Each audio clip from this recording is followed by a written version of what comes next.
Hi friends, എല്ലാവർക്കും yummy ഫുഡിലേക്ക് സ്വാഗതം. ഇന്ന് ഞാൻ ഒരു മീൻ കറിയാണ് ചെയ്യാൻ പോകുന്നത്. വളരെ എളുപ്പത്തിൽ നമുക്ക് കുടംപുളിയൊക്കെ ഇട്ടിട്ട് നല്ല ടേസ്റ്റി ആയിട്ട് ചെയ്യാൻ പറ്റുന്ന ഒരു മീൻ കറി. അപ്പോൾ ആദ്യം തന്നെ ഇതിലേക്ക് വേണ്ട കുടംപുളി ഒന്ന് വെള്ളത്തിലിട്ട് വെക്കുക. അപ്പോൾ നേരിയ ചൂടുള്ള വെള്ളം തന്നെ ഇതിലേക്ക് ഒഴിച്ച് വെക്കുക. അപ്പോൾ പെട്ടെന്ന് തന്നെ ആയി കിട്ടും. ഇനി ഇതിലേക്ക് ഇഞ്ചി വെളുത്തുള്ളി വേണം. ഒരു 12 അല്ലി വെളുത്തുള്ളിയും ഒരു ചെറിയ കഷ്ണം ഇഞ്ചി എടുത്തിട്ടുണ്ട്. അപ്പോൾ ഇത് ഒരുപാട് പേസ്റ്റ് ആക്കണ്ട, ചതച്ചെടുക്കുക. ഇതുപോലെ ചതച്ചെടുത്തിട്ട് ചേർക്കുക. അപ്പോൾ ഇതെല്ലാം ഞാനൊന്ന് ചതച്ചെടുക്കുന്നുണ്ട്.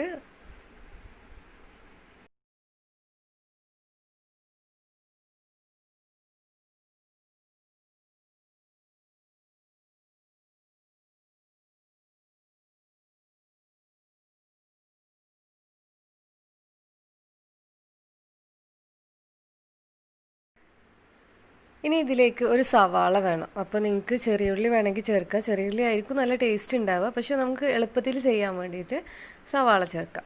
ഒരു സവാള ചെറുതായിട്ട് മുറിച്ചെടുക്കുക.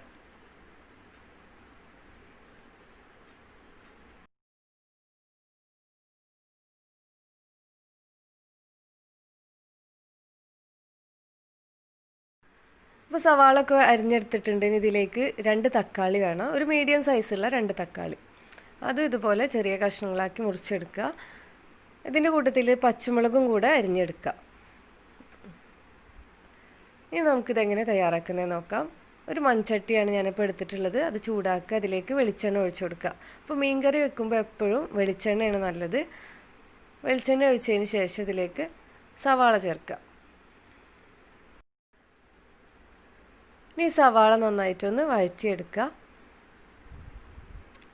മീഡിയം ഫ്ലെയിമിൽ വെച്ചിട്ട് തന്നെ വഴറ്റിയെടുത്താൽ മതി.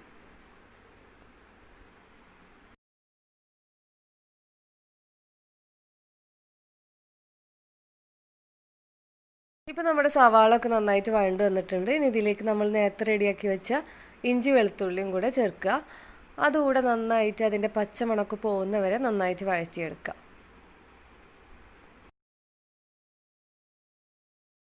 അപ്പോൾ ഇഞ്ചി വെളുത്തുള്ളി ചേർത്ത് കഴിഞ്ഞാൽ നന്നായിട്ട് മൂത്തതിന് ശേഷം മാത്രമേ അടുത്ത ഇൻഗ്രീഡിയൻസ് ചേർക്കാൻ പാടുള്ളൂ.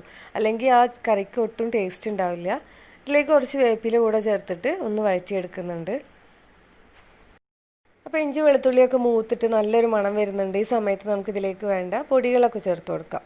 ഇനി നമുക്കിതിലേക്ക് മുളക് പൊടിയാണ് ചേർക്കേണ്ടത്. മുളക് പൊടി ഞാനിപ്പോൾ സാധാരണ നല്ല എരിവുള്ള മുളക് പൊടി 2 ടേബിൾ സ്പൂണോളം ചേർക്കുന്നുണ്ട്. അപ്പോൾ നിങ്ങൾക്ക് വേണമെങ്കിൽ കാശ്മീരി ചില്ലി കൂടെ ചേർത്ത് കൊടുക്കുക. അപ്പോൾ ഒന്നുകൂടെ കളർ കിട്ടും. 1/2 ടേബിൾ സ്പൂൺ മഞ്ഞളും ഒരു നുള്ളു ഉലുവ പൊടിച്ചതും കൂടെ ചേർത്തിട്ട് നന്നായിട്ട് വഴറ്റിയെടുക്കുക. ഇപ്പോൾ പൊടികളൊക്കെ ചേർക്കുമ്പോൾ കരിഞ്ഞു പോകുന്ന പേടിയുണ്ടെങ്കിൽ ആ സമയത്ത് ഫ്ലെയിം ഒന്ന് ഓഫ് ചെയ്യുക. പൊടികളൊക്കെ അതിലേക്ക് ഇട്ടതിന് ശേഷം ലോ ഫ്ലെയിമിൽ വെച്ചിട്ട് നന്നായിട്ട് മൂപ്പിച്ചെടുത്താൽ മതി. ഇപ്പോൾ നമ്മൾ മുളക് പൊടി മഞ്ഞൾപ്പൊടിയൊക്കെ ചേർത്തിട്ട് നന്നായിട്ട് മൂത്ത് വന്നിട്ടുണ്ട്. അതിലേക്ക് നമ്മൾ റെഡിയാക്കി വെച്ച തക്കാളിയും പച്ചമുളകും കൂടെ ചേർത്തിട്ട് ആവശ്യത്തിന് ഉപ്പ് കൂടെ ചേർത്തിട്ട് നന്നായിട്ടൊന്ന് മിക്സാക്കി എടുക്കുക. ഇപ്പോൾ ഇതെല്ലാം കൂടെ നന്നായിട്ട് മിക്സാക്കി എടുത്തിട്ടുണ്ട്. ഇനി നമുക്കിതിലേക്ക് നേരത്തെ വെള്ളത്തിലിട്ട് വെച്ച കുടംപുളി ഉണ്ടല്ലോ, അത് വെള്ളത്തോടു കൂടെ തന്നെ ഇതിലേക്ക് ഒഴിച്ചു കൊടുക്കുക. അതും കൂടെ എല്ലാം കൂടെ ഒന്ന് മിക്സാക്കി എടുക്കുക. ഇതിന് ശേഷം ഇനി ഇത് അടച്ചു വെച്ചിട്ട് നമുക്ക് വേവിച്ചെടുക്കാം. അപ്പോൾ അടച്ചു വെച്ചിട്ട് ഇടയ്ക്കൊന്ന് ഇളക്കി കൊടുക്കുക. ലോ ഫ്ലെയിമിൽ വെച്ചിട്ട് തന്നെ വേവിച്ചെടുക്കുക. മീഡിയം ഫ്ലെയിമിൽ വെക്കുമ്പോൾ പെട്ടെന്ന് ആയി കിട്ടും. പക്ഷേ ലോ ഫ്ലെയിമിൽ വെച്ചിട്ട് കുക്ക് ചെയ്താലാണ് എപ്പോഴും എന്തു ടേസ്റ്റ് ഉണ്ടാവുക. അപ്പോൾ ഞാൻ ഇടയ്ക്കൊന്ന് ഇളക്കി കൊടുത്തിട്ടുണ്ടായിരുന്നു.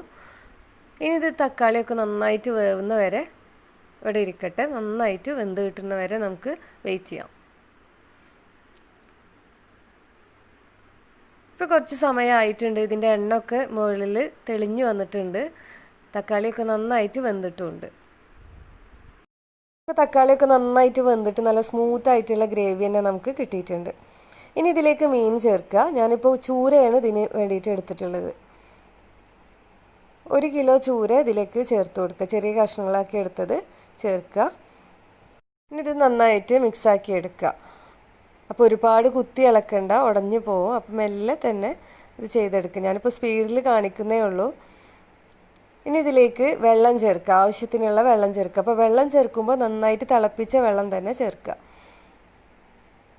അപ്പോൾ ഇങ്ങനെ ഉണ്ടാക്കിയെടുക്കുമ്പോൾ ഒരിക്കലും സാധാരണ വെള്ളം ചേർക്കരുത്. അപ്പോൾ കറിയുടെ ടേസ്റ്റ് അങ്ങ് പോയി കിട്ടും.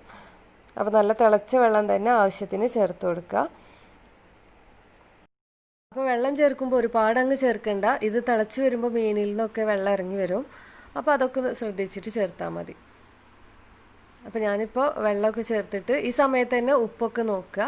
ഇനി ലോ ഫ്ലെയിമിലിട്ടിട്ട് തന്നെ നന്നായിട്ട് മീൻ വേവിച്ചെടുക്കുക. അപ്പോൾ ലോ ഫ്ലെയിമിൽ വെച്ചിട്ട് ചെയ്യുമ്പോഴാണ് നല്ല ടേസ്റ്റ് ഉണ്ടാവുക. ഇപ്പോൾ നമ്മുടെ കറിയൊക്കെ നന്നായിട്ട് തിളച്ച് വരുന്നുണ്ട്. അപ്പോൾ മീനൊക്കെ വെന്ത് കഴിഞ്ഞാൽ നമുക്ക് ഈ ഫ്ലെയിം അങ്ങ് ഓഫ് ചെയ്യാം. അപ്പോൾ നിങ്ങൾക്ക് കൂടുതൽ ഒന്നുകൂടെ ഒന്ന് വറ്റിച്ചെടുക്കണം എന്നുണ്ടെങ്കിൽ അതിനനുസരിച്ച് വെക്കുക. അപ്പോൾ പക്ഷേ മീൻ ഉടഞ്ഞു പോകാണ്ട് ശ്രദ്ധിക്കുക. ഇനി ഇടയ്ക്കൊന്ന് ഇളക്കി കൊടുക്കുക. ഈ ഒരു പരുവത്തിൽ മതി എനിക്ക്, ഒരുപാട് തിക്കായി പോവണ്ട. അപ്പോൾ നിങ്ങൾക്ക് കൂടുതൽ തിക്നെസ് വേണമെന്നുണ്ടെങ്കിൽ കുറച്ച് സമയം കൂടെ വെക്കുക. ഇനി ഇതിലേക്ക് ഞാൻ കുറച്ച് കറിവേപ്പില ചേർക്കുന്നുണ്ട്. മീൻ കറിയിൽ എപ്പോഴും അവസാനം കുറച്ച് കറിവേപ്പില ചേർത്ത് കഴിഞ്ഞാൽ നല്ലൊരു മണമായിരിക്കും. അപ്പോൾ മീനൊക്കെ ഇവിടെ കറക്റ്റ് വേവായി കിട്ടിയിട്ടുമുണ്ട്.